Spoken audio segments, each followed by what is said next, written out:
وہی ہوا جس کا ڈر تھا۔ دنیا کے امیر ترین شخص اور دنیا کی سپر پاور کے صدر آپس میں لڑ پڑے۔ پاور گیم کے بعد پیسوں کی گیم اور اب بلیم گیم شروع ہو گئی۔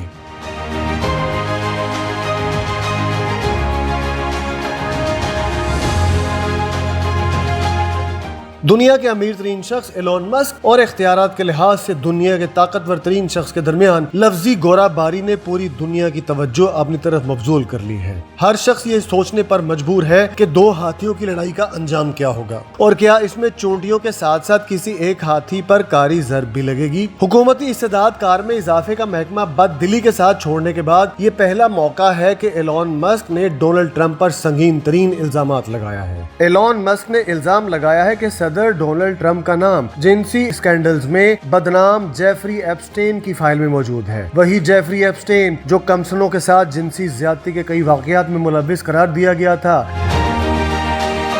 جیفری ایپسٹین امریکہ سمیت مختلف ممالک کی اہم ترین شخصیات کا دوست تھا اور ایک عرصہ تک اس کا برطانیہ کے شہزادہ اینڈریو سے تعلق بھی شہ سرخیوں کی زینت بنا رہا۔ وہ امیر اور طاقتور شخصیات کو اپنے گھروں میں پارٹی پر مدعو کرتا، جہاں جنسی تعلق کے لیے کمسنوں سمیت شہرت اور دولت کی پجاری لڑکیوں سمیت ایسے تمام لوگوں کو وہاں بلاتا جن کو دولت کی ہوس تھی۔ سن 2019 میں جیفری ایپسٹین پراسرار طور پر جیل میں مردہ پایا گیا تھا، لیکن اس کے کلائنٹس کے نام آج بھی سیگا راز میں ہے۔ ایلون مسک کا الزام ہے کہ ایپسٹین کی فائل میں ٹرمپ کا نام ہونے کی وجہ سے یہ دستاویز سامنے نہیں لائی جا رہی۔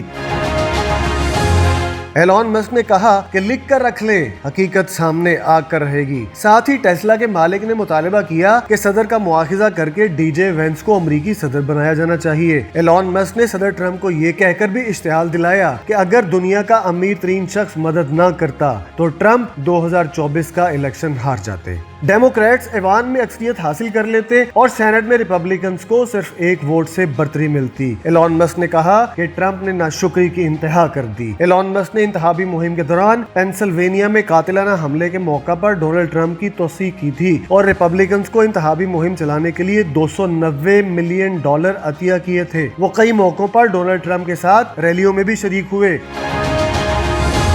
ایلون مسک کا دعویٰ اپنی جگہ، صدر ٹرمپ کا کہنا ہے کہ وہ پینسلوینیا ہر صورت جیت لیتے۔ ایک وجہ یہ بھی تھی کہ ریاست کے گورنر کو کاملا ہیرس نے نائب صدارتی امیدوار نہیں چنا تھا۔ ٹرمپ کی اس بات کا ایلون مسک نے مذاق اڑایا تھا۔ ڈونلڈ ٹرمپ نے یہ بھی دعویٰ کیا کہ ایلون مسک کی ناراضگی کی وجہ یہ بھی تھی کہ ٹیسلا کے سربراہ جس شخص کو ناسا کا سربراہ دیکھنا چاہتے تھے وہ ڈیموکریٹ تھا اور انہوں نے اسی لیے جیرڈ آئز کمین کی نامزدگی مسترد کر دی تھی۔ صدر ٹرمپ نے کہا انہوں نے ایلون مسک کا ای وی مینڈیٹ چھین لیا، جس کی وجہ سے ہر شخص الیکٹرک گاڑیاں خریدنے پر مجبور تھا۔ اب اس اقدام پر ارب پتی ایلون مسک پاگل ہو گئے ہیں۔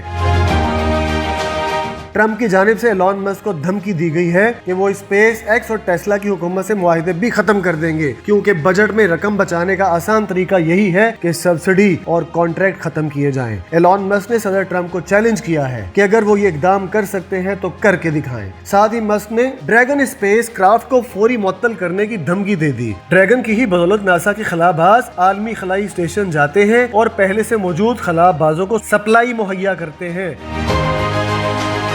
ایلون مسک اور ٹرمپ کے اختلافات یہ بھی جان لے کہ کب شروع ہوئے۔ ایلون مسک اور ڈونلڈ ٹرمپ کے تعلقات مئی کے آخری ہفتے تک اچھے خاصے تھے۔ اختلافات اخراجات میں کٹوتیوں سے متعلق ایلون مسک کی تجاویز پر عمل نہ کرنے سے پیدا ہوئے۔ عہدہ سنبھالنے کے بعد صدر ٹرمپ نے ایلون مسک کو جس حکومتی استعداد کار بڑھانے سے متعلق نیا محکمہ ڈاج کا سربراہ بنایا تھا، اس نے ٹیکس اور اخراجات بل کی مخالفت کی تھی۔ مسک نے عوام سے مطالبہ کیا تھا کہ وہ اراکین کانگریس پر زور دیں کہ بل مسترد کر دیا جائے۔ ڈونلڈ ٹرمپ کی جانب سے بل کو بڑا اور اچھا کہنے پر ایلون مسک نے کہا تھا تہذیب کی تاریخ میں یہ کبھی نہیں ہوا کہ کوئی قانون بڑا ہو اور اچھا بھی ہو، یا تو قانون بڑا اور بدنما ہوتا ہے یا مختصر اور اچھا، اس لیے قانون کو مختصر اور اچھا ہونا چاہیے۔